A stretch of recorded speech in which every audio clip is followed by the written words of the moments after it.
간구하며 예수 그리스도 이름으로 기도합니다. 아멘. 네, 하나님 말씀 보도록 하겠습니다. 누가복음 20장 9절부터 18절까지의 말씀입니다. 누가복음 20장 9절부터 18절까지의 말씀, 저와 여러분이 한 절씩 교독하고 마지막 절은 합독하도록 하겠습니다. 교독합니다. 그가 또 이 비유로 백성에게 말씀하시기 시작하시니라. 한 사람이 포도원을 만들어 농부들에게 새로 주고 타국에 가서 오래 있다가 때가 이름에 포도원 소출 얼마를 바치게 하려고 한 종을 농부들에게 보내니 농부들이 종을 몹시 때리고 거저 보내었거늘 다시 다른 종을 보내니 그도 몹시 때리고 능욕하고 거저 보내었거늘 다시 세 번째 종을 보내니 이 종도 상하게 하고 내쫓은지라. 포도원 주인이 이르되 어찌할까 내 사랑하는 아들을 보내리니 그들이 혹 그는 존대하리라 하였더니 농부들이 그를 보고 서로 의논하여 이르되 이는 상속자니 죽이고 그 유산을 우리의 것으로 만들자 하고 포도원 밖에 내쫓아 죽였느니라. 그런즉 포도원 주인이 이 사람들을 어떻게 하겠느냐. 와서 그 농부들을 진멸하고 포도원을 다른 사람들에게 주리라 하시니 사람들이 듣고 이르되 그렇게 되지 말지어다 하거늘 그들을 보시며 이르시되 그러면 기록된 바 건축자들의 버린 돌이 모퉁이의 머릿돌이 되었느니라 함이 어찌미냐. 무릇 이 돌 위에 떨어지는 자는 깨어지겠고 이 돌이 사람 위에 떨어지면 그를 가루로 만들어 흩으리라 하시니라. 아멘. 우리 주변에 있는 분들에게 이렇게 한번 인사하겠습니다. 목요일 밤에 온 당신을 축복합니다. 네, 목요일 밤에 있는 여러분이 가장 귀한 분입니다. 네, 뭐 다른 밤도 귀한 밤이지만 우리가 함께 있을 수 있는 매일의 밤 가운데 이 목요 예배가 저는 참 소중한 것 같아요. 이 목요 예배가 좀 따뜻함이 있는 것 같고요. 제 안에도 이 목요 예배 오신 분들에게는 또 이게 매일 보는 얼굴이지만 더 친밀감이 느껴지는 그 은혜가 있습니다. 우리 교회가 계속 그런 은혜 가운데 예배가 즐겁고 기쁜 교회가 되기를 주님의 이름으로 축원합니다. 네, 오늘은 누가복음 20장 9절부터 18절까지의 말씀을 가지고 집주인과 세입자라는 제목으로 하나님 말씀 증거하도록 하겠습니다. 우리 이 땅에 살면서 특별히 우리 대한민국처럼 땅이 좁고 인구가 많은 나라가 갖는 어려움 중에 하나가 주거 문제입니다. 더군다나 우리나라는 굉장히 경제가 빨리 발전이 되는 바람에 이 경제가 전 국토에 균형 있게 발전된 나라가 아니라 특정한 지역을 중심으로 발달된 나라예요. 그래서 여기 우리 빛과소금교회는 조금 이제 분위기가 그래도 괜찮은 장점일 수도 있고 단점일 수도 있는데 전라도 분들이 99% 계십니다. 근데 그때 왜 그러냐면 전라도가 옛날에 못 살았기 때문에 못 살았다기보다 그쪽에 이제 경제 기반이 많이 없었기 때문에 다들 이렇게 서울로 올라오셔가지고 그래도 일자리가 있는 곳에 많이들 모여 있다 보니까요. 서울시 집값이 어마어마합니다. 제가 이번에도 무슨 이렇게 알고리즘을 보다가 경기도 광주에 땅이 227평인데 집이에요. 32억짜리 집이 있더라고요. 땅이 227평인데 32억짜리 집이니까 제가 갑자기 32억도 되게 큰 돈인데 227평 그러니까 이게 큰 돈처럼 안 보이는 거예요. 왜 그러냐면 우리 빛과소금교회 이 건물이 한 평당 거의 2천만 원 육박하는 가격이다 보니까 여기도 100평이면 20억입니다. 그러니까 여러분 이게 어마어마한 돈이죠. 그러니까 그러니까 오히려 광주가 싸 보이는 그런 이 착시 효과를 일으키게 되더라고요. 이게 왜 그러냐면 이게 경제 발전이라고 하는 게 어느 특정한 지역을 중심으로 이루어졌기 때문입니다. 그래서 그러더라고요. 뭐 곧 죽어도 파출부를 하더라도 서울에 살아야지 한번 경기도로 나가면 다시 못 들어온다. 뭐 이런 얘기가 있더라고요. 그래서 우리나라는 집 가진 자와 집을 가지지 못한 자가 가지고 있는 이 경제적인 어떤 여유라든지 이런 마음들이 굉장히 큰 차이가 나는 것들을 보게 됩니다. 그래서 이 집주인이냐 세입자냐 이것이 굉장히 마음에 어려움을 주기도 하고요. 요새는 참 안 좋은 문화이긴 한데 유치원에 다니는 아이들조차도 너네 자가야 이렇게 묻는데요.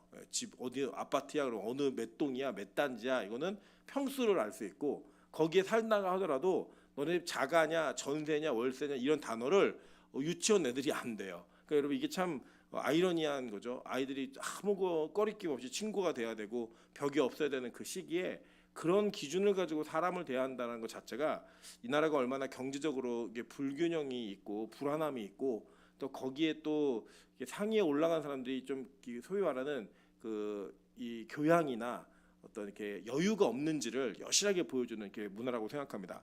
오늘 이게 본문에도 보시면 어떤 한 사람이 포도원을 만들었다라고 얘기해요. 그러니까 이 사람 누구예요? 포도원 주인이에요. 주인이고 그 뒤에 보면 농부들에게 새로 줬다라고 얘기해요. 그러니까 소작농들이에요. 이 농부들은. 근데 이 성경에서 말하고 있는 이 비유는 항상 제가 말씀드리지만 여러분 성경에서 비유를 읽으실 때는 누가 말하고 있고 누가 듣고 있는지 중요합니다. 근데 대부분 성경에서 비유를 말할 때는 다 예수님이 거의 말씀하시는 분이에요. 그리고 듣는 사람들이 누군가가 너무나 중요한 거예요. 자, 오늘 이 본문을 보시면 이어져 있는 본문인데 그가 또 이 비유로라고 얘기했으니까 이 전에 누군가에게 말씀하셨겠죠. 그죠? 이 누군가 말씀한 걸 쭉 찾아봐 보니까 20장 1절이에요. 하루는 예수께서 성전에서 백성을 가르치시며 복음을 전하실 때 대제사장들과 서기관들이 장로들과 함께 가까이 와서 이렇게 얘기했어요. 그죠? 그러니까 지금 이게 누가 듣고 있는 거예요? 대제사장들과 서기관들이 이 얘기를 듣고 있는 거예요. 그러니까 여러분 서기관들은 바리새인의 서기관들도 있다고 얘기했죠. 이게 성경에 대한 내용들을 풀어주고 기록하고 이런 것들을 하는 사람들이기 때문에 이 대제사장들과 서기관들이 지금 이 비유를 듣고 있는 거예요. 그래서 첫 번째 비유를 말씀하시고 그 두 번째 비유로서 이 말씀을 시작하시는데 포도원 비유를 말씀하셨다는 거예요. 자, 그럼 이제 포도원 비유가 무엇을 의미하는지 우리가 조금 역사적으로 살펴볼 필요가 있겠죠. 예를 들면 우리나라는 보통 우리나라를 뭐라고 얘기하면 동방예의지국 이렇게 불러요. 그래서 지금도 이 시대에도 인사를 잘 하느냐 안 하느냐를 가지고 사람을 이렇게 좋게 보고 나쁘게 보고 이렇게 하는 거가 우리나라가 굉장히 이게 특이한 문화를 가지고 있어요. 왜냐하면 이제 이게 다른 나라들은 인사하는 것 자체를 그냥 어떤 친교적 관점으로 생각하는데 우리는 예의적 관점으로 그걸 받아들여요. 그래서 오늘도 이제 민하연 조사님이 탁 들어오는데 찬수가 먼저 민하연 조사님 안녕하세요 이렇게 인사를 한 거예요. 그랬더니 네가 어쩐 일로 먼저 인사를 다 하니 이렇게 물어본 거예요. 찬수가 별로 먼저 인사를 잘 안 하거든요. 그랬더니 달란트 뺏겨요 이렇게 얘기하는 거예요. 우리 그 김민정 간사가 이제 담당 교육자인데 너 이제 인사 먼저 안 하면 달란트 뺏는다고 이제 그 얘기를 하니까 이제 그때 먼저 인사를 하는 습관이 이게 길러지고 있는 거죠.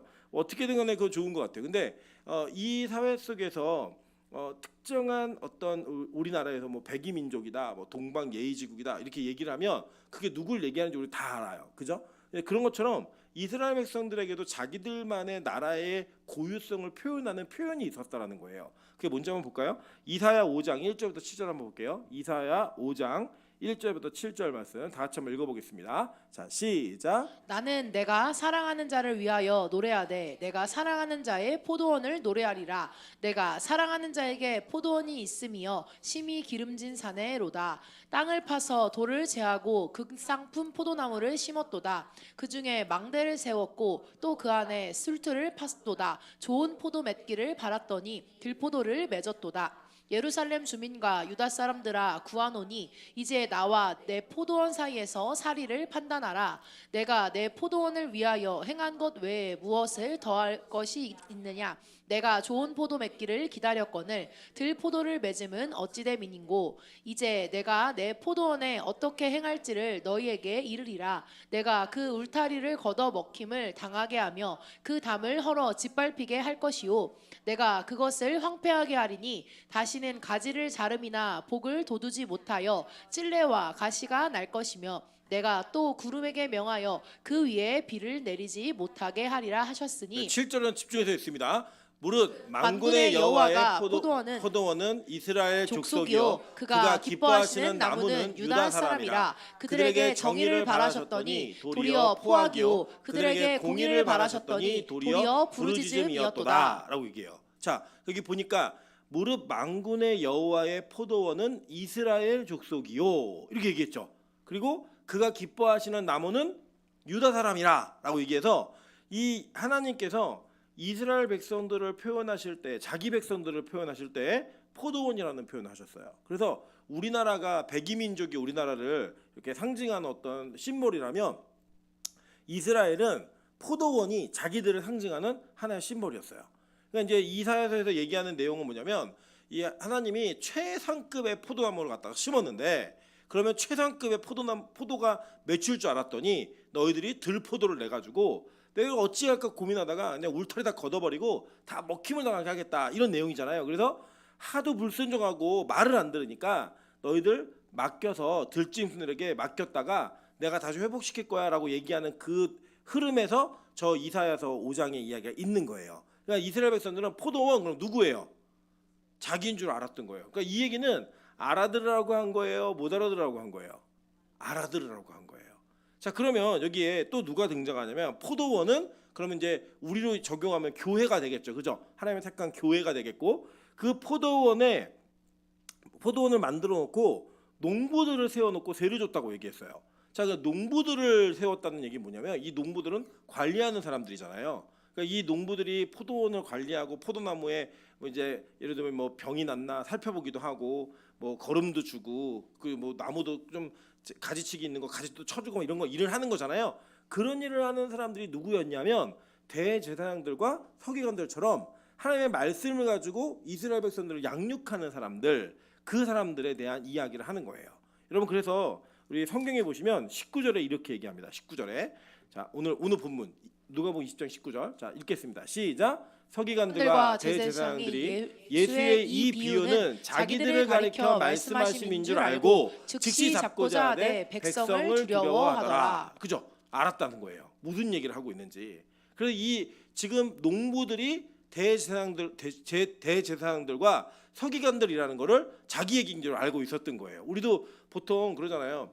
우리가 뭔가 얘기할 때 어떤 한 사람을 놓고 저 사람 놀려야겠다라고 얘기하면서 그냥 쭉 이렇게 우리끼리 막 얘기를 하면은 그냥 듣고만 있어도 날 놀리려고 하는 거구나 이런 거를 안다는 거예요. 그래서 어떤 코미디언이 나와서 얘기하더라고요. 그 이수지라는 코미디언이 있는데 진짜 목소리가 되게 예뻐요. 되게 예쁘고 그리고 이제 애교도 많아요. 이 목소리에. 근데 이제 이분 외모가 남성들이 그렇게 막 좋아할 만한 외모는 아니에요. 그래서 옛날에 폰팅이라 그래갖고 전화로다가 서로 이렇게 전화 통화하는 이런 걸 했대요. 그러면 그거 전화 통화를 하고 나면 남자들이 만나자 그러는데 100%탁 나가면 자기 이렇게 수근수근거리다가 이렇게 노래방을 가자 그래갖고 노래방에 가서 항상 부르는 노래가 남자들이 부르는 노래가 외계에서 온 오징어 이걸 불렀대요. 외계인에서 온 오징어라는 노래가 있나 봐요. 그 노래를 부르면 자기는 몰랐는데 나중에 커가지고 그 노래가 자기를 얘기하는 줄 그때 알았다라고 얘기를 하더라고요. 그런 것처럼 우리가 무언가 이야기를 할 때 이게 나를 공격하려고 하는 얘기인지 나를 칭찬하려고 하는 얘기인지 안다 모른다. 다 알죠. 다 아는 것처럼 지금 이 대제사장들과 서기관들은 이 비유가 자신들의 말씀인 걸 정확히 알았던 거예요. 자, 그러면 이 내용이 도대체 무슨 내용인지 한번 보도록 할게요. 자, 이게 내용을 좀 이게 요약하면 이런 거예요. 이 포도원 주인이 포도원을 만들어 놓고 타국에 오래 가 있었어요. 세를 주고 그런 다음에 오래 있다가 농부들을 보내 가지고 소출의 얼마를 다시 거두려고 바치게 하려고 자신의 종을 보냈어요. 그랬더니 내쫓았어요. 그죠? 보니까 몹시 때리고 능욕하고 거저보내었고 두 번째도 그랬고 세 번째도 그랬어요. 그러니까 이제 우리도 3-4번이라는 문화가 있듯이 3번 그랬다는 얘기는 단지 3번에 대한 횟수를 얘기하는 게 아니라 그들이 모든 요구를 족족 다 거절했다는 이야기예요. 그 거절하고 난 다음에 이제 이 포도원 주인이 자꾸 거절 나가니까 내가 아들을 보내면 이 사람들 함부로 하진 않겠다. 그래갖고 종이 아닌 아들을 보냈더니 이 사람들이 어떻게 했냐면 저 우리 아들을 죽여버리고 저 아들의 것을 빼앗아서 우리가 다 이 포도원을 갖자 이거였어요. 왜냐하면 그 당시의 법으로 어떤 법이 있었냐면 이 소작농들 즉 그 어떤 농장이나 포도원을 대신 농사 짓는 사람들이 그 포도원의 주인이 죽었을 때 상속자가 없으면 이 소작농들이 땅을 나눠 가졌어요. 그러니까 이제 그런 이 토지법이 있으니까 저 아들을 죽여서 우리가 이 포도원을 갖자라고 얘기하면서 그 아들을 죽여버렸다는 거예요. 그러고 났더니 주인이 와가지고 이거를 다 진멸시켜 버리겠다. 이 포도원 소작농들을 다 쓸어 없애겠다라고 얘기하니까 이들이 뭐라고 얘기하냐면 심지어 자기 얘기인 줄 알았던 거예요. 뭐라고 말하냐면 사람들이 듣고 이르되 그렇게 되지 말아야지다 이렇게 얘기하죠. 그죠? 이렇게 되면 안 됩니다. 이렇게 얘기한 거예요.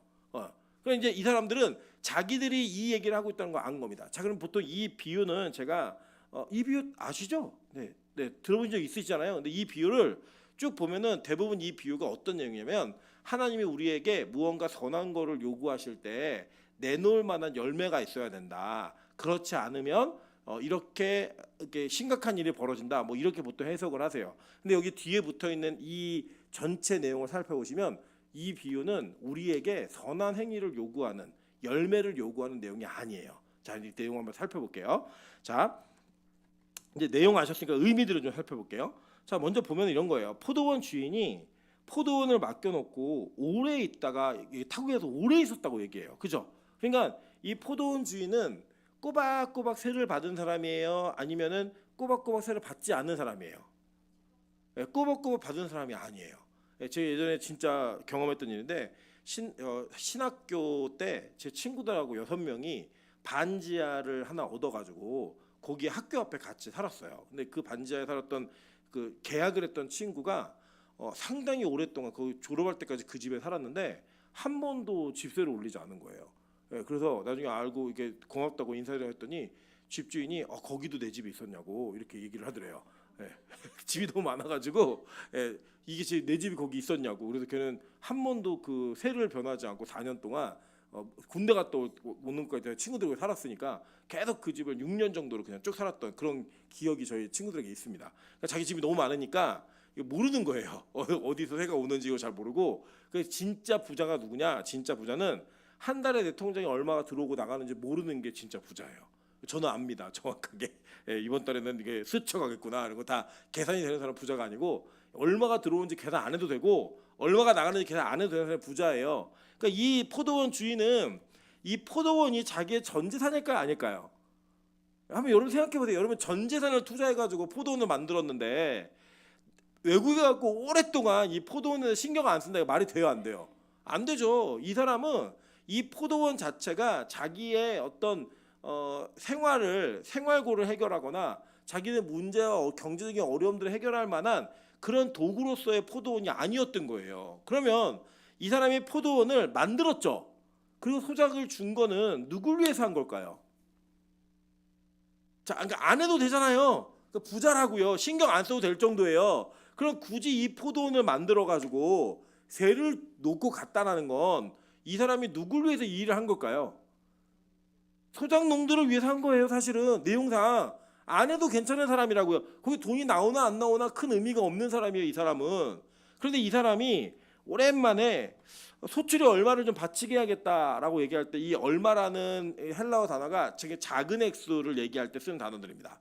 그러니까 뭐냐면 그 큰 걸 기대한 게 아니에요. 너 그동안 밀린 세 다 내? 이게 아니고 포도원 주인이 확인하고 싶었던 건 뭐냐면 이 포도원의 소유권이 누구에게 있는지에 대한 확인을 하고 싶었던 거예요. 오랜만에 내가 10년 동안 신경 한 번도 안 썼는데 세는 좀 받아야 되지 않을까? 라고 하는 마음으로 이게 주인이 누군지를 알아야 되니까 그리고 오랜만에 욕을 한 거예요. 그러면 소작농들 입장에서는 갑자기 이 포도원 주인이 자기네 맡겨놓고 나갔다가 오랜만에 한 6년 만에 야 저기 좀 포도원에서 나온 포도를 좀 일부만 좀 바쳐봐, 세율을 내봐라고 얘기하면 고마워야 돼요, 아니면 열받아야 돼요? 고마워야죠. 여러분 월세를 받는 사람이 여러분에게 2년 만에 월세 내라고 월세 한 번만 내라고 얘기하면 여러분 그거 뭐예요? 공짜죠. 거의 공짜죠. 그거는 뭐 그냥 오 땡큐 할렐루야 해야 되는 그런 상황인 거죠 지금. 그런데 지금 이 사람들의 요구가 뭐였냐면 왜 굳이 지금 와서 세금 달라 그래? 이거 내 건데. 자기 것처럼 군 거예요. 집주인이 아닌데 집주인처럼 행세를 하는 거예요 지금. 그래서 주인이 보낸 종을 능욕해서 때리고 빈손으로 보냈어요. 그냥 무슨 세를 받아 이제 와가지고 여지껏 우리가 농사진 게 지금 몇 년인데 이제 10년 만에 와갖고 세를 달라 그래? 말도 안 되는 얘기 하지 마. 야 그냥 가. 이걸 얘기하는 거예요. 그러니까 이 집주인의 의도가 뭐였냐면 내가 이 포도원에서 돈이 모자라니까 돈을 걷어갖고 뭔가를 해결하겠다가 아니고 이 포도원의 이 소유주가 누구인지를 확인하는 아주 작은 일종의 사인을 하나 보낸 거예요. 우리가 이제 뭐가 있냐면 월세를 내는 사람 입장에서는 낼 때마다 한 달이 빨리 와요, 적게 와요? 엄청 빨리 오죠. 늦게 오는 게 아니라 금방금방 오잖아요. 근데 받는 사람은요? 은행 이자는 왜 이렇게 늦게 오는지, 그죠? 근데 그 대출 만기일은 금방 오잖아요. 그러니까 같은 한 1년이 됐고 같은 한 달이라도 내는 사람과 받는 사람의 입장은 확연히 다를 수 있죠. 다를 수 있기 때문에 지금 이 세를 내는 사람들의 입장에서 아니 이거를 달라 그래라고 얘기하는 그 마음에는 어려움이 있을 수 있겠지만 곰곰이 생각을 해보면 사실은 이 포도원은 자기들 게 아니에요. 그리고 이 포도원은 집주인이 세를 주고 간 거예요. 야, 너 관리 좀 잘해줘. 이거 왜냐면 이제 포도든 열심히 농사도 짓긴 하지만 사실 농부는 하나님께서 열매를 맺게 하시면 맺는 거 거두는 거잖아요. 그 거두는 일을 하는 거기 때문에 그들이 가지고 있었던 입장에서는 그냥 자신들이 이 소작농으로서의 열심을 다하다 보면 자연스럽게 맺혀지는 것 중에 이 농장을 쓰게 해준 집주인에게 고맙게 생각하는 마음을 갖는 게 너무나 당연한 거예요. 왜냐면 은혜를 입었기 때문에. 은혜를 입은 사람들이니까. 근데 그 소유를 요구하고 있는 이 소유가 누구인지를 확인을 요구하는 집주인의 최소한의 사인에 반응하지 않는 거예요. 자, 예를 들면 이런 겁니다. 우리식으로 좀 적용하면 이럴 것 같아요. 여러분, 우리가 매달 월급을 타거나 사업을 하거나 뭘 하시다 보면 소득이 생기잖아요. 그래서 우리 소득이 생기면 우리는 우리의 11조를 하나님께 드리는 행위를 함으로써 우리가 뭘 증명하는 거냐면 하나님 이 전체가 그리고 그날 월급 전체라는 개념을 넘어서서요. 우리 모두 전체가 다 하나님의 것입니다라고 하는 그 하나님의 소유에 대한 권한을 인정하는 행위를 하는 거예요. 그러니까 엄밀히 말하면 이 세상에서 나라에서 돈 벌게 하고 나라의 운영을 위한 세금을 내고 이런 개념이 아니라고요. 빛과 소금 교회가 성도들의 11조로 운영되어지는 건 맞아요. 형식상으로. 근데 그 성금을 내는 그 헌금에 담겨진 의미는 우리가 가지고 있는 모든 소유가 하나님 것이니까 내가 그 표시를 합니다예요. 그러니까 하나님이 있는 것 다 내놔라고 얘기해도 우리는 다 내놔야 되는 사람들이라고요. 그런데 하나님께서는 그 중에 11조만 나에게 주고 나머지 다 네 거 해 이거라고요. 여러분 고대 사회에서 11조는요 많은 세금이 아니었어요. 실제 세금의 단위로 보아도. 왜냐면 보통 30%가 세금이었습니다. 제가 한번 말씀드린 적 있잖아요. 중세 부자들이라는 책을 보시면 이 가마솥 가지고 곡식 감자 쪄준 다음에요. 쪄준 그 대가로 30%를 떼갔어요. 그러니까 1kg를 맡기면 거기에 300g 맞죠? 300g은 가져가는 거예요. 그냥 이 그 솥 주인이. 그런 식으로 소작농들이요 심각할 때는 50%씩 세금 내는 시대도 있었어요. 그러니까 그 당시에 10%라고 하는 건 되게 큰 게 아니었다고요. 아주 작은 개념이었다고요. 그래서 그거를 내면서 뭘 하나님은 고백하기 원하셨던 거냐면 하나님 나의 모든 것이 다 하나님 것입니다. 이걸 요구하셨던 거지. 단지 10%라는 세금을 내고 나머지 9개 네 거야 이 개념이 아니었다고요. 그런데 이것조차도 거부한 거예요. 아니 내가 열심히 살았고 내가 건강관리 잘했고 내가 내 삶을 영위하기 위해서 최선을 다해 노력했는데 나한테 무슨 그렇게 많은 걸 요구해? 라고 얘기하는 그 태도가 이들에게 있었던 거예요. 그러니까 이 다른 종들은 누구예요? 하나님의 선지자들이 계속 와가지고 얘기하는 거예요. 야 너네 은혜 입은 자들이야. 이 농장이 누구 거인지 너희들 그 고백을 했으면 좋겠어. 농장의 소유주가 이 집주인이 있잖아. 그 집주인에게 이 농장은 당신 것입니다 라고 하는 사인을 좀 보내줘 라고 하는 최소한의 요구였다고요. 하나님이요 돈이 없어서 돈 거들어 오신 분이 아니에요. 여러분 저는 믿는 게 뭐냐면 이런 거 믿습니다. 여러분 우리가 내가 교회에다 시험 들면 뭐 11조 안 하겠다 뭐 이런 얘기 하시는 분들 가끔 계신데 여러분 저는 누가 안 해도요 다른 분들 반대로 채운다고 믿어요. 하나님의 교회가 하나님의 교회로 서가려면 누가라는 건 없어요. 우리 모두가 함께이지 특정한 누가 헌금을 내고 안 내고 가지고 교회가 휘청휘청거린다? 그럼 이 교회는 문제가 있는 거예요. 왜냐하면 그걸 가지고 위세를 하는 것 자체도 교육이 잘못된 거지만 그거 가지고 위세를 할 때 교회가 휘청인다는 거는 하나님의 교회가 든든히 서가고 있지 못하다는 증거예요. 그럼 그래도 저는 우리 장로님들께서도 결정 내려주신 거지만 당회가 집사 이상이 되는 사람들에게 11조라는 조건을 붙인 게 전 율법적이라고 생각하지 않아요. 이거는 너무 기본적인 믿음의 고백의 행위가 반드시 수반되어지는 행위로서 저는 필요하다고 보는 거예요. 그래서 이것이 우리 교회가 가지고 있는 어떤 일종의 신앙의 가장 기본적 태도가 되면 좀 좋겠다라는 생각을 가지고 있습니다. 물론 그걸 가지고 우리가 사람의 모든 걸 다 평가할 수 없어요. 예를 들어서 진짜 믿음이 있으면 11조를 안 낼 수는 없어요. 근데 반대로 11조를 낸다고 믿음이 있는 건 아니에요. 저는 그건 확실히 알아요. 제가 그런 사람들 봤기 때문에 제가 예를 한번 말씀드렸잖아요. 돈 많은 과부의 마음을 얻기 위해서 총각이 3년 동안 새벽기도를 안 빠졌다니까요. 그리고 딱 결혼하자마자 그 다음 주부터 교회를 안 나왔어요. 진짜 그런 사람도 있어요. 인간의 노력으로 이렇게 3년 속이는 거 어렵지 않다고요. 그런 일이 있기 때문에 행위가 믿음을 증명하진 않아요. 그런데 진짜 믿음이 있으면 행위를 안 할 수가 없다고요. 오늘 이 소작농들은 이 농부들은 자신들이 원래 은혜 입은 자임을 깨닫지 못하고 자신들이 자기의 것의 소유라고 이걸 여긴 거예요. 자 보세요. 이게 누구의 죄하고 똑같냐면 아담과 하와의 죄하고 똑같은 거예요. 하나님께서 에덴 동산을 만드셨을 때 이 동산이라는 단어가 울타리라는 단어예요. 그러니까 이게 포도원을 만든 것처럼 이 농장을 만드신 거예요. 하나님이 에덴이라는 농장. 그 농장을 만드시고 거기에 누구한테 그걸 맡기셨어요?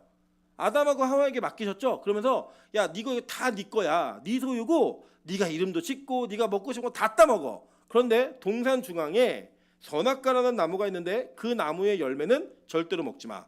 이건 뭘 요구한 거냐면 네가 이 말을 지킴으로써 이 농장 주인이 누구인지를 정확히 네가 인지했으면 좋겠어. 이거라고요.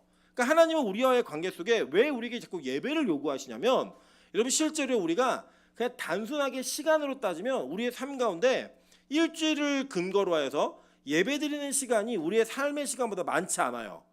그죠? 여러분 빛가수 공교가 매일 예배 드린다고 예배가 많은 교회처럼 보이시겠지만 여러분의 실제 삶을 따지면 일하는 시간이 훨씬 깁니다. 뭐 여러분 노동 시간이 뭐 52시간이 넘냐 안 넘냐 이거 갖고 막 난리가 나잖아요.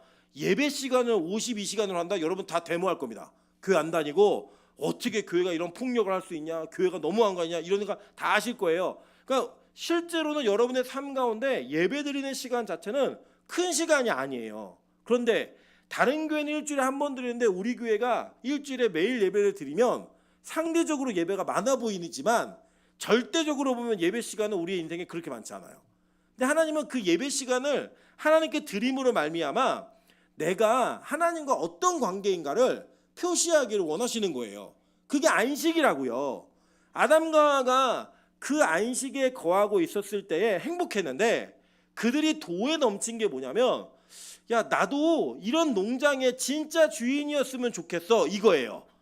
누군가의 통제를 받지 않는 주인이었으면 좋겠어. 그래서 한 행위가 뭐다? 선악과를 따먹은 거예요. 네. 왜 따먹었어요? 하나님처럼 되고 싶어서. 그게 뭐예요? 주인처럼 되고 싶어서. 그래서 원래 예배하는 관계가 깨어지고 그 예배자를 올라선 그 관계 속에서 이 모든 관계가 무너졌잖아요. 안식이. 그게 바로 오늘 지금 그 비유가 포도원 농부들에게 있었던 이 비유와 똑같은 내용이라고요. 하나님이 대제사장들과 서기관들에게 야 너희들 이 백성들과 나 사이를 잘 중재하면서 너희가 하나님의 마음이 그 백성들의 마음이 하나님에게 가는 일을 잘해줘. 그 역할을 해야 돼. 그래 너희가 뭐 해야 되냐? 대제사장은 뭐 하는 사람이에요? 공동체의 모든 죄를 책임지고 회개하는 사람이라고요. 죄의 값을 죄책을 담당하는 사람이었다고요. 서기관들은 그러한 내용들을 가르치는 사람이었는데 이 사람들이 그들에게 누굴 가르쳤냐? 하나님을 가르친 게 아니라 자신을 가르친 거예요. 내가 주인이야. 여기 이 농장의 주인은 없어. 이 농장의 주인은 내가 주인이야. 왜? 내가 너희들 돌보고 있고 내가 너희들 가르치고 있으니까. 요새 그런 목사들 많습니다. 마치 교회가 자기 것인 것 마냥. 여러분 교회 세습이라는 단어를 우리나라에서 이제 부정적이 되었잖아요. 근데 저는 교회 세습이라는 단어 자체를 부정적으로 보진 않아요. 뭐 예를 들어서 탄광촌에서 목회하시는 아버지의 목회를 그대로 물려받아서 세습한 그 아들 목사가 욕 먹어야 돼요? 칭찬받아야 돼요? 칭찬받아야죠. 그러면 욕 먹어야 되는 건 뭐예요? 교회의 특권을 그냥 그대로 아무 검증 절차 없이 물려받는 것. 이거. 그리고 그것이 마치 개인의 소유와 개인의 것인 것 마냥 그러니까 사유화시키는 거. 이게 문제인 거지. 그런 일이 벌어지지 않는다 그러면 우리가 함부로 뭐 세습이다 뭐다 그러면서 다른 교회 욕할 필요가 없어요. 사실은 하나님이 다 정리하실 거예요. 예를 들어 제가 저희 찬수와 찬이가 목사가 되겠다고 지금 얘기해서 제가 지금 걱정이 큰데 둘 중에 하나만 해라 이거 얘기하고 있는데 예를 들어 제가 찬이나 찬수에게 이 교회를 물려줬다고 쳐도요. 그 아이들의 그릇이 10명밖에 안 되는 그릇이면 여기 있는 성도 다 내보내세요. 그 아이들의 그릇이 아버지가 목회하는 그릇보다 하나님 크게 만드시면 더 많은 영혼을 감당할 수 있고요. 아니 그 교회가 문제가 없다는데 왜 자꾸 밖에서 얘기를 해요. 그런데 문제는 뭐냐면 그것이 사유화되어서 다른 사람은 안 돼.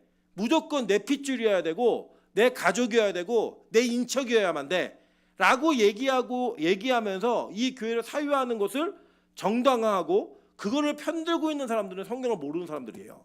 그러니까 이게 뭐냐? 이 교회는 누구의 교회다? 하나님의 교회예요. 여러분 예를 들면 우리 교회가 앞으로도 무슨 사업을 하거나 이렇게 영리 사업을 할 때 무조건 담임 목사 이름으로 해야 돼요. 왜냐, 담임 목사가 그만두면 어떻게 되는데요? 그러면 후임 목사로 바뀌는 거죠. 담임 목사 가져나가는 게 아니라. 여러분, 이 교회 모든 소유와 차를 사건 뭘 사건 간에 다 제 이름으로 합니다. 다 제 이름으로 하는데 그 이름으로 하고 제가 은퇴를 하거나 후임 목사가 오게 되면 다 누구 이름으로 가야 되는 거예요?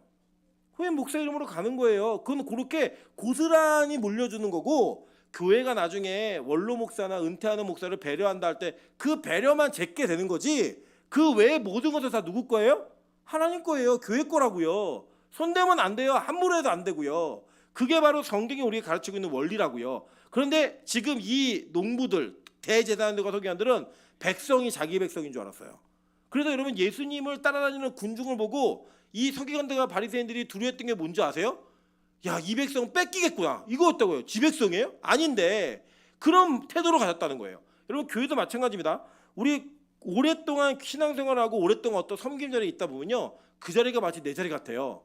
그 자리가 마치 내가 당연히 있어야 되는 거고 남들은 함부로 범접할 수 없는 자리라고 여겨요. 아니에요. 그렇지 않습니다. 하나님의 교회고 하나님의 교회에 필요한 일꾼들을 쓰시는 거예요. 그래서 여러분, 예를 들면 저희 어머니가 큰 착각하시는 게 하나 있더라고요. 어머니가 이렇게 얘기하셨어요. 자기가 지금 주일학교 교사하면요, 금방 부흥시킨대요. 그래서 제가 그랬어요. 엄마, 애들이 할머니 싫어해. 예. 엄마가 뭘 해도 할머니 싫어해. 착각하지 마. 엄마 지금 주일학교 하면 애들 다 떠나. 제가 그랬어요. 예. 근데 뭐 애들한테 뭐 그럴 거 아니에요. 옷 똑바로 입어라. 뭐 잘 똑바로 앉아라. 그렇게 하실 거 아니에요. 근데 안 맞아요. 나이가 되면 은퇴가 되는 거예요. 자연스럽게. 그리고 지금도 저희 노회 이번에 갔더니 노회에서 노회 목사님들이 우리 교회를 되게 좋게 보고 계시더라고요. 그러면서 뭐라고 얘기하시냐면, 임철 목사가 앞으로 이제 노회 일을 맡아서 해야 된대요. 그래서 목사님, 저는 그럴 마음도 없고 계획도 없고 생각도 없습니다. 저는 그냥 우리 교회만 잘 그냥 하면 좋겠습니다라고 말씀을 드렸더니, 그런 소리 하지 말래요. 그러면서 저는 전혀 의도하지 않았는데 오자마자 원로 목사님의 흔적을 싹 지우는 일을 잘 해낸 목사가 없대요. 잘했대요. 그거를 뭐냐면 리모델링 잘했다는 거예요. 그래서 저는 그런 마음으로 한 게 아니라 저희 원로 목사님 정말 훌륭하신 분이고 저는 그분이 아니었으면 이렇게 제가 마음껏 자유롭게 목회를 못했습니다. 그래서 그거는 교회가 하도 낡아가지고 제가 너무 속상해갖고 리모델링 하자고 한 거지, 지금 하라고 하면 전 못합니다. 제가 사실 몰랐어요. 뭐 위임 목사가 되기 전에 그런 거 하는 거 아니다. 주변에 막 얘기할 때도 그런 게 어딨냐고, 그냥 하다가 성도들이 싫다 그러면 나오면 되지 뭘 그러냐 그러면서 제가 막 그냥 불도저처럼 밀어붙이는 내용이 있었거든요. 근데 그런 내용들을 굉장히 긍정적으로 보시면서 얘기하시는 거예요. 그래서 제가 이랬어요. 목사님, 근데 진짜 빛가서 공교회는 하나님이 일하신 교회입니다. 이 교회는 누가 와도 그렇게 하나님이 일하실 겁니다 라고 말씀을 드렸어요. 저는 그게 진심이었고 앞으로도 그런 마음으로 이곳에 일할 거예요. 그 태도가 사라지면 우리는 어떠한 사역 속에서 하나님의 자리를 함부로 범접하거나 넘을 수 있다는 거예요. 마찬가지예요. 우리 여기 있는 분들이 부모이기도 하시고 또 앞으로 부모가 되기도 하시겠지만 우리에게 맡겨진 자녀도 하나님이 청지기로서 우리에게 맡긴 자녀이지 내 소유가 아니에요. 제가 어떤 청년이 하도 흑색이니까 그 엄마가 저한테 전화해가지고 제발 우리 애 좀 예배 좀 그만 드리고 집에 보내달라는 거예요. 부신지 얼마인데 걔는 내 거잖아요, 내 거잖아요 얘기하시길래, 어머니, 이 나이가 그게 몇 살인데 그 어머니 거라고 생각하세요? 큰일 나세요. 세상에서 요새 그렇게, 세상에서도 말 안 하지만 성경은 부모나 청지라고 얘기했습니다. 아니래요, 자기 거래요. 근데 아직도 자기 거 못 만들고 계세요. 아직도. 그리고 우리 인생에 내 게 어디 있어요? 자녀조차 내 게 아니고 다 하나님의 소유고, 다 우리는 그 청지기로서 이 아이가 하나님의 사람으로 잘 자라는 것을 응원해주는 자들이지 우리가 그것을 내 마음대로 좌지우지할 수 있는 게 아니라고요. 근데 우리가 그걸 착각하고 사는 거예요. 그러니까 뭐하냐, 청지기라고 말하는 사람 죽여버리고 싶은 거예요. 내 소유가 네 게 아니고 하나님 거라고 얘기하는 사람의 말을 안 듣고 싶은 거예요. 그래서 선지자들의 말을 거절했던 거예요. 여러분 잘 보세요. 지금 이 사람들은 자신들의 열심과 노력으로 이 포도원을 일구었다고 생각하고 있는 거예요. 지금. 그런데 이 포도원은 시작부터가 뭐예요? 은혜였잖아요. 근데 그것을 잊어버린 거예요. 은혜로 시작한, 처음에 어떻겠어요? 그 넓은 포도원을 만들어 놓고 농부들에게 야, 니들 요만큼씩 맡아서 이거 한번 해봐 라고 얘기했을 때 얼마나 고마웠겠어요. 얼마나 감사했겠냐고요. 그런데 그 시간 동안 열심히 하다 보니까 이 농장에 들어간 열심이 은혜로 시작됐는데 그 은혜가 마치 자기가 이룬 것처럼 생각하는 그 태도가 이들에게 있었던 거예요.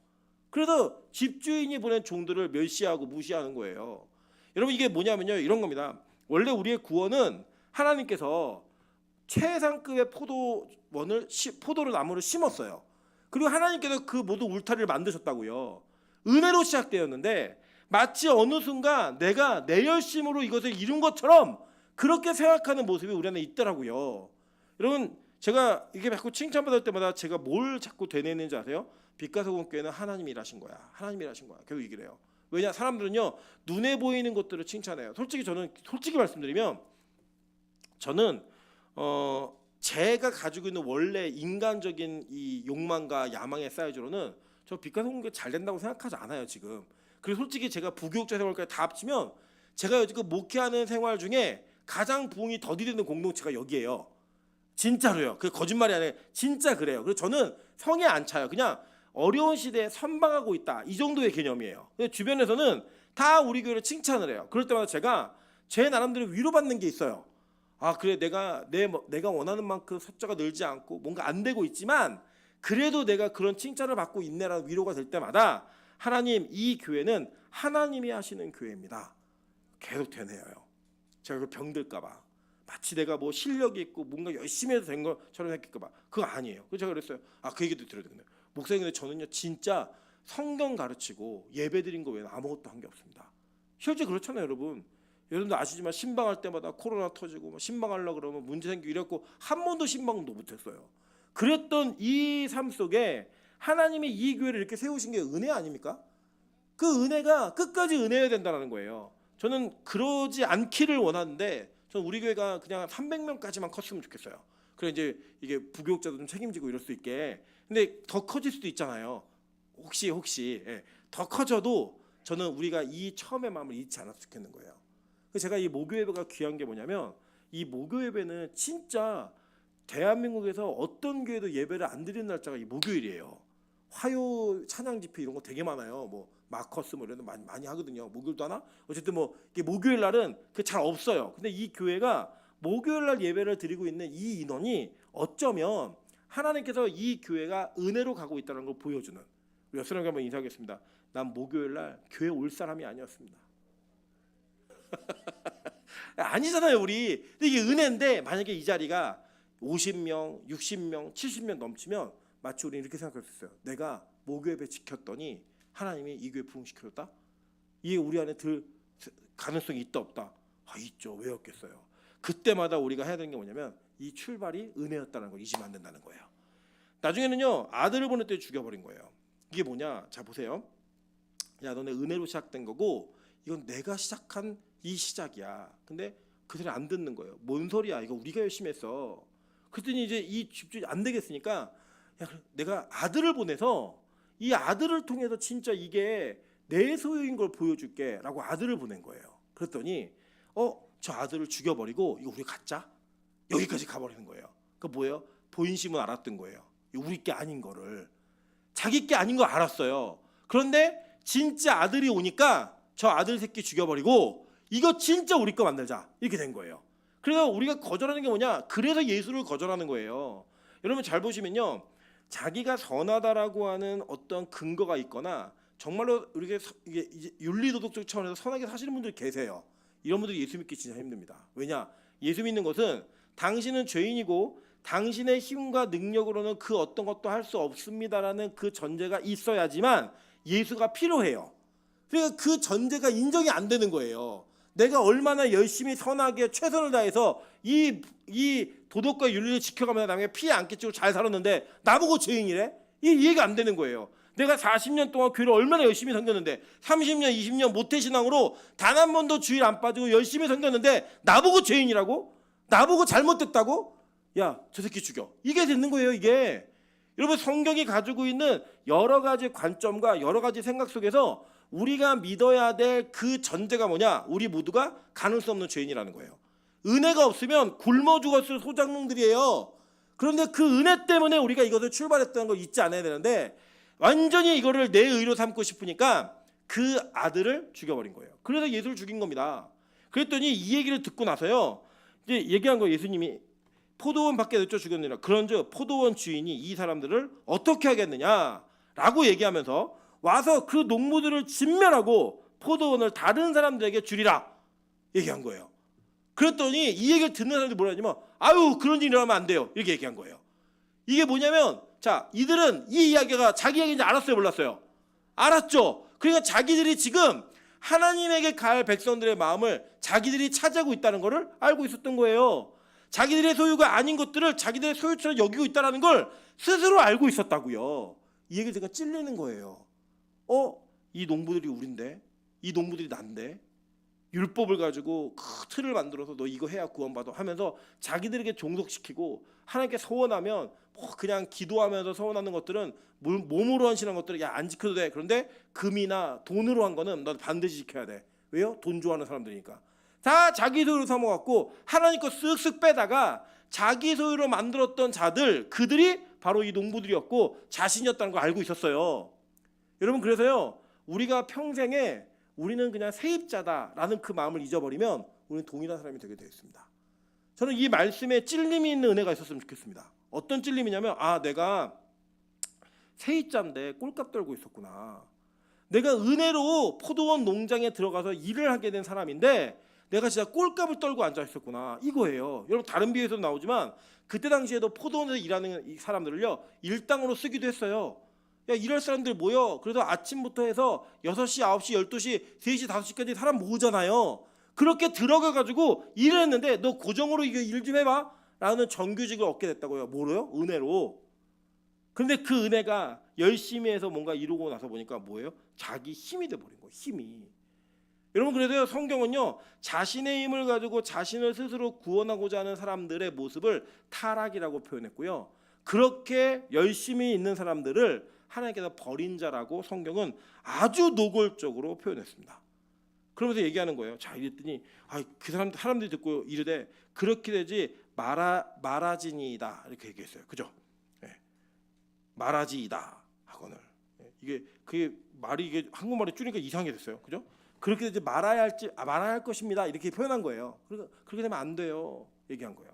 그랬더니 자 예수님이 이렇게 말씀하십니다. 그러면 기록된 바 건축자들의 버린 돌이 모퉁이의 머릿돌이 되었느니라 함이 어찌미냐. 이게 시편 말씀이기도 하고 시편 118편 22절 말씀이기도 하고 이 계속 반복이 돼요. 이 내용이 반복이 되면서 뭘 가르치는 거냐면 이거예요. 자 건축자들이 버린 돌인데 그 버린 돌이 모퉁이 돌이 되었다고 얘기합니다.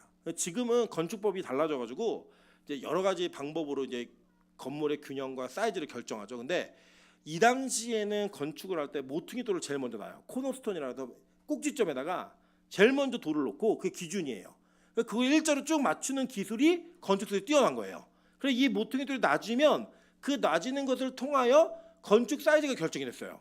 건물이 얼마나 클지 작을지. 그런데 건축자들이 모퉁이 돌을 놓으려면 어떤 돌을 놔야 되냐면 크고 그리고 좀 모양이 반듯해가지고 이쪽 끝과 이쪽 끝이 연결되는 게 잘 보일 수 있는 돌을 놔야 되는 거예요. 근데 지금 예수라는 그 존재는 그렇게 매력적인 건축자들이 볼 때는 매력적인 그 건축 돌이 아닌 거예요. 모퉁이 돌이. 야 이건 못 써. 버린 거라고요. 근데 그 버린 걸 가지고 하나님은 교회를 지어 가신다는 거예요. 버린 걸로. 그러니까 뭐냐면 예수로 말미암아 의인이 된다라고 하는 이 의는 우리 모두가 받아들이기 힘들어요. 사람들이 그거 안 쓴다고요. 뭘 쓰냐면 인간의 열심으로 노력해서 무언가를 이루어내야 구원받는다고 얘기하는 거 우린 더 좋아한다고요. 그래서 선호해요. 그런데 성경은 그 돌로 하나님의 교회를 지어가지 않겠다라는 거예요. 산돌이 뭐예요? 건들지 않은, 다듬지 않는 돌인 예수로 말미암아 이 일을 이루어 가시겠다라고 성경은 누누이 얘기한다고요. 그래서 예수라는 기반 위에 그 신앙을 갖지 않으면 다 지옥 갑니다. 너무 죄송하지만 제가 좀 과격히 좀 말씀을 드리면 제가 볼 때는 교회마다 올바르게 복음을 전하지 않고 있는 교회가 사실 너무 많아요. 너무 많아요. 죄송하지만 제 기준에서는. 그래서 참 속상해요. 뭐가 속상하냐면 예수 믿는 게 무슨 의미일까라고 하는 것들을 우리가 고민하고 걱정을 해보면 진짜 우리가 예수님을 믿고 있는가에 대한 질문에 답을 하기가 어려운 시대가 저는 지금 이 시대라고 봅니다. 옛날에 그 톨스토이하고 죄와 버릇 쓰던 도스키의 도스토옙스키가 쓴 책 중에 이런 비슷한 책이 있어요. 어떤 책이냐면 예수님이 현대 사회에 오신 거예요. 19세기에 오셨는데 예수님 오셔갖고 교회를 들어갈 때 사람이 막는 거예요. 당신 같은 사람 못 들어온다고. 그래 뭐 담임 목사 좀 불러달라고 담임 목사 나왔는데 담임 목사가 예수님을 끌고 저로 가더래요. 가고 예수님, 내가 이 사람들 모으냐고 얼마나 힘들었는 줄 아냐고. 예수님이 복 주는 분이고 잘 되게 하는 분이고 정말로 우리를 윤택하게 만드는 분이라고 얘기해갖고 이렇게 많이 모아놨는데 지금 이 행색으로 여기 오면 우리가 나 어떡하라는 얘기냐고. 들어오지 말라고. 좀 각색이 되어 있지만 이런 이야기를 하는 내용이 그의 소설 가운데 있어요. 저는 그게 지금 이 시대 이야기 같은 거예요. 예술가 여러분 한번 진짜로 그냥 한번 상상해 보세요. 초대교회 때 1세기 때 오셨던 예수님이 그 모습 그대로 지금 이 땅에 오셨다면 어떤 분이셨을까요? 부잣집에서 태어났을까요? 아니겠죠. 가난한 집에서 태어나가지고 잘생겼을까요? 못생겼겠죠. 저는 예수님 많이 닮았어요. 그래서 못생긴 사람이었을 거예요. 키도 작고 못생겼고 그리고 매력적이지 않았을 거예요. 막 옷이 막 좋거나 막 오태가 나가 이런 게 아니에요. 그런데 이의 삶이 뭐냐면 맨날 창기들하고 같이 앉았고 술 먹고 놀고 걔네들 가르쳐주고 죄인들한테는 한없이 이렇게 선대를 베풀고 막 이러는데 교회 와가지고 맨날 장로들하고 목사들한테 니는 독세 새끼들하고 막 얘기하고 욕을 하고 나가는 거예요 맨날. 진짜 그랬었을 거 아니에요. 이게 그대로 재현해 보면 그때 그 이야기와 그분을 보면서 저분이 우리가 기다리던 예수다라고 말할 사람이 여기에 몇 명이나 있을까요? 진짜 한국교회 몇 분이나 계실까요? 저는 그럴 수 있을까요? 여러분 이게 우리는 그렇잖아요. 야 예수 믿으면 좀 매력적이어야지. 돈도 많고 좋은 차도 타고 좋은 집도 살아가지고 사람들이 볼 때 야 예수 믿으면 저렇게 될 수 있구나 이렇게 해서 전도 좀 해야지. 우린 그런 사람들 더 귀히 여기지 않으세요? 교회에서 투표를 하더라도 장로, 권사, 뭐 이렇게 목사로 청빙하는 사람 데려오려면 박사학위 정도는 있어야 되고 얼굴 좀 생겨야 되고 권사 장로라고 따지면은 좀 돈 좀 한번 내서 교회 행사도 좀 진행할 수 있어야 되고 이런 사람들 뽑아주지. 우리 막 노숙자 이렇게 교회 슬쩍 들리는 그런 어르신들을 그렇게 우리가 존대하고 막 존경하는 마음으로 보진 않잖아요. 근데 이 시대에 예수님 오셨으면 우리가 진짜 그렇게 선대할 만한 그리고 그걸 존경할 만한 그런 분이셨을까요? 우리는 그거 아니에요. 아닌데 놀라운 사실은 그분이 집주인이라는 거예요. 네. 그분이 집주인이라는 거예요. 제가 대만 선교할 때 놀랬던 것 중에 하나가 뭐냐면 전도하고 있는데 어떤 할아버지가 슬리퍼를 끌고 반바지를 입고 런닝, 하얀 런닝 아시죠? 우리 옛날 할아버지들이 입으시는 그 런닝을 입고 슬리퍼를 질질 끌면서 나오시는 거예요. 머리는 붕 뜨셔가지고 이번에 전도지 줄까 말까 줄까 되게 고민을 많이 했어요. 근데 그 할아버지가 쭉 걸어가시더니 삑삑 그러면서 벤츠를 타시는 거예요. 제가 충격이었어요 그때. 벤츠를 타는데 저렇게 입고 다닌다고? 제 눈이 이미 범죄하는 눈이 된 거예요. 사람의 행색과 그 사람이 입은 옷을 보고 저 사람은 벤츠 탈 수 없는 사람이고 저 사람은 전도를 할까 말까 고민해야 되는 사람. 만약에 그분이 아주 좋은 시계야 뭐 삐까뻔쩍하게 온몸을 다 꽃단장해가지고 다 좋은 향수를 나누며 걸어간다면 제가 전도를 줬을까 안 줬을까요? 줬겠죠. 예수 믿으라고. 그게 우리의 실제 모습인 거죠. 지금 이 종들과 이 가지고 있었던 이 사람들의 모습과 행동이 다 이런 것들과 기반해서 다 꼬리쳐서 우리 새끼쳐가지고 지금 우리의 생각과 다 연결되어 있는 거예요. 링크되어 있는 거예요. 여러분 만약 이 비유를 예수님이 지금 이 교회에서 하신다면 우리 찔릴까요 안 찔릴까요? 저는 찔린다고 생각해요. 진짜 찔린다고 생각해요. 언제부터 우리가 주인이었어요? 아니었잖아요. 근데 마치 교회가 내 삶을 뺏어가는 것처럼 하나님이 내 돈 뺏어가는 것처럼 하나님이 내 시간 뺏어가는 것처럼 하나님이 나에게 무리한 요구를 한다라고 생각하고 있는 것 자체가 우리 이미 정신이 고장난 거 아니에요? 우리가 뭔가 바뀐 거 아니냐고. 하나님이 너 죽으라면 죽어야 되고 살라면 살아야 되는 게 우리인데 우린 여전히 내 삶의 시간이 침해받지 않기를 원하고 내 삶의 시간의 주인이 나기를 원하고 내 재정의 주인이 나기를 원하는 그런 모습이 우리 안에 있더라고요. 저에게도. 그게 지금 우리예요. 예수님이 얘기하신 게 뭐냐면 그 뒤에 내용은 이거예요. 야, 잘 봐. 이 예수라는 돌은 너네가 버렸어. 근데 이게 교회를 지을 거야. 그리고 이 돌에 던져서 죽든지 그 돌이 떨어져 죽든지 이걸 못 받아들이는 사람은 다 죽어. 이거예요. 그럼 뭐예요? 하나님 진멸하시겠다는 거야. 끝까지. 근데 반드시 진멸할 건데 예수로 진멸한다. 이거예요. 그러니까 이 돌이 피난처가 되는 분들은 이 건축자의 버린 돌이 모퉁이 돌이 될 거라고 믿은 사람들이에요. 예수를 믿은 사람들. 이 돌에 맞아 죽는 사람들은 내가 세입자가 아니라 주인이라고 생각한 사람들이에요. 여러분, 지금 여러분의 삶의 주인이 누구신지 다시 한번 고민하는 시간이 있었으면 좋겠습니다. 우리 삶의 주인이 누구신지를 고민하는 은혜가 있었으면 좋겠어요. 제가 어제 오늘 저희 두 아이를 데리고 교회를 오는데 제가 마음이 좀 힘들더라고요. 왜 힘드냐고 생각했더니 찬수가 제가 학교를 3월 달부터 3, 4, 5, 6, 7, 8, 9, 한 10개월, 7개월, 8개월 다녔는데 베스트 친구가 학교에 없어요. 고민해봤더니 왜 얘가 베스트 친구가 없지? 고민해봤더니 학교 끝나면 기도원에 올라가든지 학교 끝나면 교회를 와야 되는 거예요. 그러니까 얘는 학교 친구들하고 놀 시간이 없는 거예요. 얘가 왜 이렇게 자꾸 노는 거를 그렇게 요구하지? 그럼 막 봤더니 이 아이가 노는 것 자체가 허락되어 있지 않는 거예요. 시간 속에서 자기 마음대로 원하는 친구들과. 제 마음이 좀 짠하더라고요. 찬이를 데리고 오는데 유치원에서 다 마치지도 못한 아이를 중간에 픽업을 해가지고 어린이집에서 교회를 데리고 와서 이게 제가 또 설교 준비한다고 못 돌보니까 핸드폰을 보여줘야 되고 그냥 자기가 좀 방치되어 있는 듯한 그런 모습으로 있는 아이가 너무 짠하더라고요. 저는 어렸을 때 항상 집에 엄마 아빠가 없어가지고 외로움이 있었거든요. 책 가고 친구하고 이랬던 시간이 있었거든요. 짠해요. 짠한데 이 아이가 내 소유라고 생각하니까 이게 원망스러운 거예요. 교회가. 그러니까 이 교회가 아니라 하나님이 원망스러운 거예요. 왜 나한테 이런 삶을 요구하시지? 내가 왜 우리 아이들까지 이렇게 희생을 시켜야 되지? 이게 제 안에 있는 거예요. 그런데 제가 거꾸로 뒤집어 보니까 만약에 하나님이 이 아이들을 예배자로서 선택하셨다면 얘네보다 귀한 아이들이 없는 거예요. 또 내가 세입자인데 내가 그냥 은혜인데 이 예배 드린 게 은혜여서 만약에 이 아이들이 예배를 드리면서 예배를 드리다가 잘 수 있고 교회가 즐겁다고 찬이가 오늘 타고 우리 빛가소 아빠 어디가? 빛가소군 가. 와 찬이가 좋아하는 빛가소군 교회다 이렇게 얘기하는 거예요. 그 마음을 주신 것도 하나님이시잖아요. 그 너무 제가 내 생각이 탁 깨지는 거예요. 나는 이 아이들을 내 거라고 생각하니까 내 건데 왜 이렇게 방치되게 길러야지?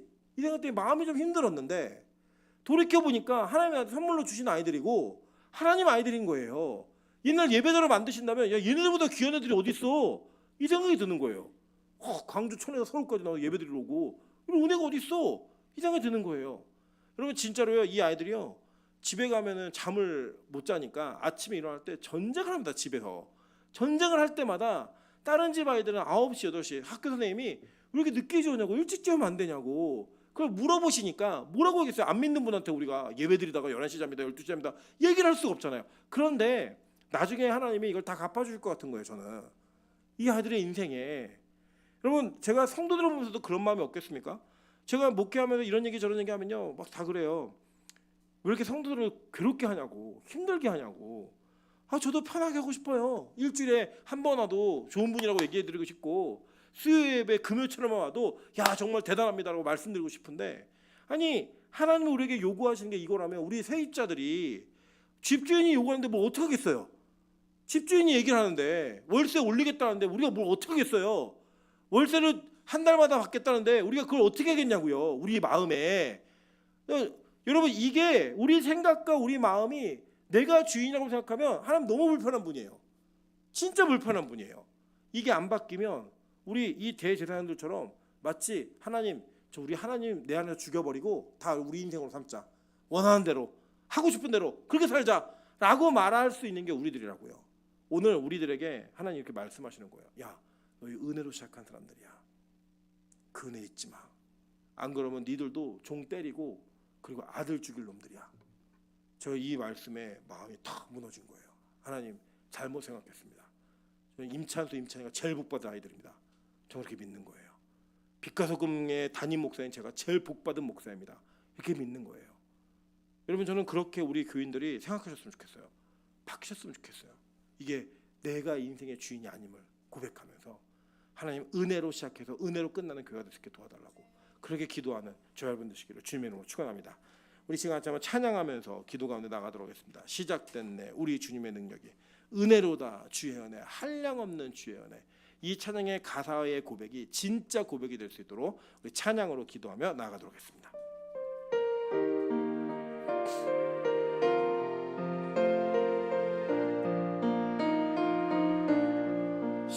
시작됐네 우리 주님의 능력이 나의 삶을 다스리고 새롭게 하네 자유하네 죄와 사망으로부터 나의 삶은 변하구나 충만하네 은혜로다 주의 은혜 한량없는 주의 은혜 은혜로다 주의 은혜 변함없는 신실하신 주의 은혜 은혜로다 은혜로다 주의 은혜 한량없는 주의 은혜 은혜로다 주의 은혜 변함없는 신실하신 주의 은혜 은혜로다 주의 은혜 은혜로다 주의 은혜 한량없는 주의 은혜 은혜로다 주의 은혜 변함없는 신실하신 주의 은혜 변함없는 신실하신 주의 은혜 변함없는 신실하신